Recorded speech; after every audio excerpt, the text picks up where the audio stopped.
आखाती युद्धाचा फटका पिंपरी चिंचवडमधील केटरर्स व्यवसायाला देखील पडलेला पाहायला मिळतोय।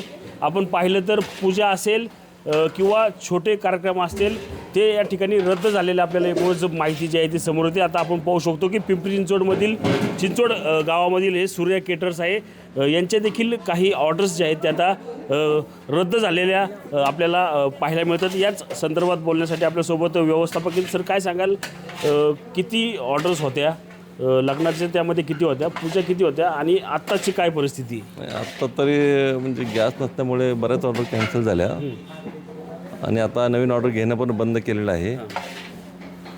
नक्की किती ऑर्डर जे तुम्ही घेतले होते ह्या युद्ध सुरू होण्याआधी किंवा त्या दरम्यान? 8-10 ऑर्डर होत्या, आता बऱ्यापैकी नाही म्हणून सांगतो मी त्यांना। किती रद्द केल्या त्यातल्या 8-10 पैकी? जवळजवळ मला सगळं बऱ्याच जणांना नाही म्हणून सांगितलं, तर 4-5 ऑर्डर तरी आम्ही कॅन्सल केल्या। अच्छा, पण आता जर पाहिलं आपण तर व्यावसायिक सिलेंडर जो आहे तो या ठिकाणी मिळत नाही। कशी परिस्थिती आता तुम्हाला या ठिकाणी मिळतोय का किंवा काय मागणी सरकारकडे कराल तुम्ही? नाही मला काय करायचं, आत्ता सध्या तरी गॅस शिल्लक नाहीच आहे, कोणी देतच नाही म्हणून सांगतात। आता आहे ते थोडेफार होते 4-5 शिल्लक, त्याच्यावरतीच काम चालू आहे। अच्छा, तर तुमच्याकडे लग्नाचे ऑर्डर नव्हते का काय? नाही, आता ह्या महिन्यात लग्न सऱ्या नाही आहे, तर पूजा वगैरे आहेत। आता 2-3 दिवस होईल एवढा गॅस आहे माझ्याकडे। 2 दिवसानंतर मग प्रत्येकाला मी नाही म्हणूनच सांगतो।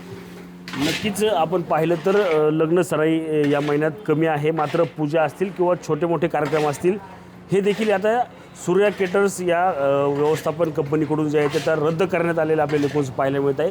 व्यावसायिक गॅस जो आहे तो या ठिकाणी यांना न मिळाल्यामुळे या परिस्थितीमध्ये त्यांच्याकडून आलेल्या ज्या 7 ते 8 ऑर्डर होत्या त्या देखील त्यांनी या ठिकाणी रद्द केलेल्या आपल्याला एकूणच पाहायला मिळत आहेत। रणजित जाधव, TV9 मराठी, पिंपरी चिंचवड।